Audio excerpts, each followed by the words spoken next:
Proof fault ಆಗ್ತಂದು proof ಎಂಕಲ್ ನಾವು report.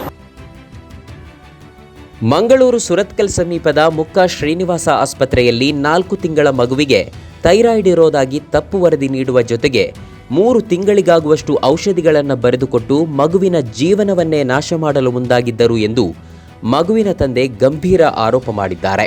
ಅಲ್ಲದೆ Surathkal police ಠಾಣೆ ಮತ್ತು ದಕ್ಷಿಣ ಕನ್ನಡ ಜಿಲ್ಲಾ ಆರೋಗ್ಯ ಮತ್ತು ಕುಟುಂಬ ಕಲ್ಯಾಣ ಇಲಾಖೆಗೆ ದೂರು ನೀಡಿದ್ದಾರೆ.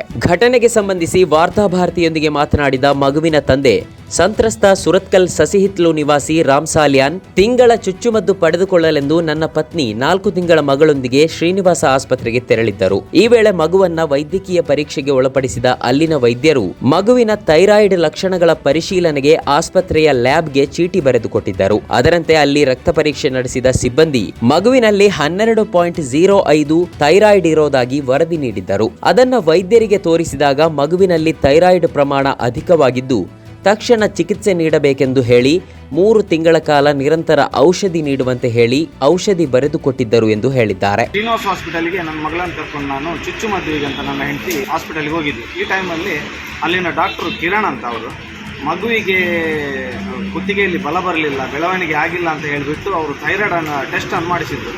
ಥೈರಾಯ್ಡ್ ಟೆಸ್ಟ್ 29ಕ್ಕೆ ರಿಪೋರ್ಟ್ ಬರುತ್ತೆ. ನನಗೆ ಬೆಳಿಗ್ಗೆ 8 ಗಂಟೆಗೆ ಡಾಕ್ಟ್ರು ಕಾಲ್ ಮಾಡಿ ಹೇಳ್ತಾರೆ, ನಿಮ್ಮ ಮಗುವಿಗೆ ಥೈರಾಯ್ಡ್ ಸಮಸ್ಯೆ ಇದೆ, ವಿಪರೀತವಾಗಿದೆ, ಎಮರ್ಜೆನ್ಸಿಯಾಗಿ ನೀವು ಈಗ ಟ್ರೀಟ್ಮೆಂಟ್ ಸ್ಟಾರ್ಟ್ ಮಾಡಬೇಕಂತ ನನ್ನನ್ನು ಕರೀತಾರೆ. ನಾನು ಅದೇ ಒಂದು ಟೆನ್ಷನಲ್ಲಿ ನನ್ನ ಮಗುವನ್ನು ಕರ್ಕೊಂಡು ನಾನು ಶ್ರೀನಿವಾಸ ಹಾಸ್ಪಿಟಲಿಗೆ ಹೋಗಿರ್ತೇನೆ. ಹೋಗಿರೋ ಹೊತ್ತಿನಲ್ಲಿ ಡಾಕ್ಟ್ರು ಎಲ್ಲ ತಿಳಿಸಿದ್ರು ನನಗೆ ಹೀಗೆ ಪ್ರಾಬ್ಲಮ್ ಇದೆ, 12 ಪಾಯಿಂಟ್ ಥೈರಾಯ್ಡ್ ಇದೆ, ಅದು ಜಾಸ್ತಿ ಆಗಿದೆ, ಇನ್ನು ಮಗುವಿಗೆ ಬುದ್ಧಿಮಾಂದ್ಯ ಆಗುವ ಚಾನ್ಸಸ್ ಎಲ್ಲ ಉಂಟು, ಬೆಳವಣಿಗೆ ಆಗಿಲ್ಲ, ಈಗ ನೀವು ಈಗ ಎಮರ್ಜೆನ್ಸಿ ಟ್ರೀಟ್ಮೆಂಟ್ ಸ್ಟಾರ್ಟ್ ಮಾಡಿಲ್ಲ ಅಂದರೆ ಮುಂದೆ ತುಂಬ ಪ್ರಾಬ್ಲಮ್ ಆಗುತ್ತೆ ಅಂತ ಅಂದರು. ಅದಕ್ಕೆ ನಾನು ಡಾಕ್ಟ್ರನ್ನ ಒಂದು ಇದಕ್ಕೆ ಒಪ್ಪಿ ನಾನು ನಾನು ಟ್ರೀಟ್ಮೆಂಟ್ ಸ್ಟಾರ್ಟ್ ಮಾಡ್ತೀನಿ ಅಂತ ಒಪ್ಪಿಗೆ ಕೊಟ್ಟೆ. ಅವರು 50 mg ಥೈರಾಯ್ಡ್ ಟ್ಯಾಬ್ಲೆಟನ್ನು ಅವರು ಕೊಟ್ಟರು, ನನಗೆ ಬರೆದು ಕೊಟ್ಟರು. ಓಕೆ, ನಾನು ಮೆಡಿಕಲಿಂದ ಥೈರಾಯ್ಡ್ ಟ್ಯಾಬ್ಲೆಟನ್ನು ತಗೊಂಡು ಮನೆಗೆ ಹೋದೆ.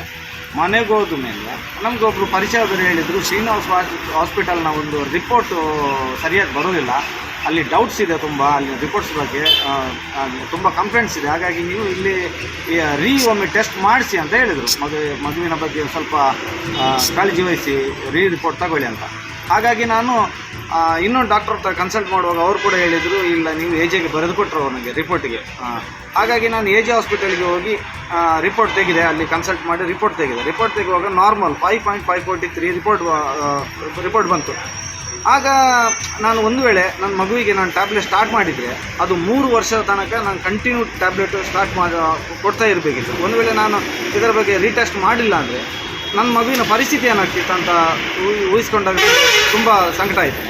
ಹಾಗಾಗಿ ನಾನೇನು ಮಾಡಿದೆ, ಮರುದಿವಸ ಶ್ರೀನಿವಾಸ ಹಾಸ್ಪಿಟಲ್ಗೆ ಬಂದೆ. ಶ್ರೀನಿವಾಸ ಹಾಸ್ಪಿಟಲ್ಗೆ ಬಂದು ನಾನು ಡಾಕ್ಟರ್ನ ಹತ್ರ ಕೇಳಿದೆ, ನೋಡಿ ಸರ್, ನಾನು AJS ಹಾಸ್ಪಿಟಲಲ್ಲಿ ರಿಪೋರ್ಟ್ ತೆಗೆದಾಗ 5.543 ನಾರ್ಮಲ್ ಅಂತ ಹೇಳ್ತಾ ಇದ್ದಾರೆ, ಈಗ ನೀವು 3 ವರ್ಷ ಟ್ಯಾಬ್ಲೆಟ್ ಚಾಲು ಮಾಡಲಿಕ್ಕೆ ಯಾವ ರೀತಿಯಲ್ಲಿ ಹೇಳಿದ್ರಿ ನೀವು ಅಂತ ಕೇಳಿದೆ. ಅದಕ್ಕೆ ಇದು ನಮ್ಮ ತಪ್ಪಲ್ಲ, ಇದು ಲ್ಯಾಬಿನವರ ಮಿಸ್ಟೇಕು, ನಾವು ರಿಪೋರ್ಟ್ ನೋಡಿ ಟ್ಯಾಬ್ಲೆಟ್ ಸ್ಟಾರ್ಟ್ ಮಾಡಿದೆ ಅಂತ ಅಂದರು.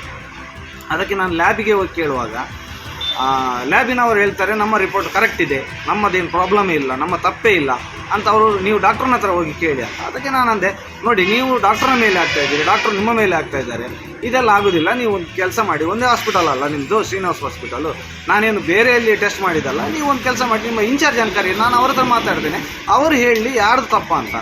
ಇನ್ಚಾರ್ಜ್ ಬಂದ ಮೇಲೆ ಇದೇ ಲ್ಯಾಬಿನ ಮೇಡಮ್ ಹೇಳ್ತಾರೆ, ಅಲ್ಲ ನನ್ನ ಮಗು ಆದರೂ ಕೂಡ ನಾನು ಇನ್ನೊಂದು ಕಡೆ ಟೆಸ್ಟ್ ಮಾಡ್ತಿದ್ದೆ ಹಾಗೆ ಅಂತ. ಅದಕ್ಕೆ ಹೇಳಿದೆ, ನೋಡಿ ಮೇಡಮ್, ನಾವು ಎಜುಕೇಟೆಡ್ ಅಲ್ಲ, ನಮಗೆ ಇದರ ಬಗ್ಗೆ ಗೊತ್ತಿಲ್ಲ, ಡಾಕ್ಟ್ರು ಇದನ್ನು ನಮಗೆ ತಿಳಿಸ್ಬೇಕಿತ್ತು, ಒಂದು ಹೇಳ್ಬೋದಿತ್ತಲ್ಲ, ಡಾಕ್ಟ್ರಿಗೆ ರೀಟೆಸ್ಟ್ ಮಾಡಿಸಿ ಡೌಟ್ಸ್ ಇದೆ ಅಂತ ಹೇಳ್ಬೋದಿತ್ತು, ಅವರು ಡೈರೆಕ್ಟಾಗಿ ಹೇಗೆ ಟ್ಯಾಬ್ಲೆಟ್ ಸ್ಟಾರ್ಟ್ ಮಾಡೋದು ಅಂತ ಕೇಳಿದೆ. ಅದಕ್ಕೆ ಅವ್ರ ಹತ್ರ ಆನ್ಸರ್ ಇಲ್ಲ.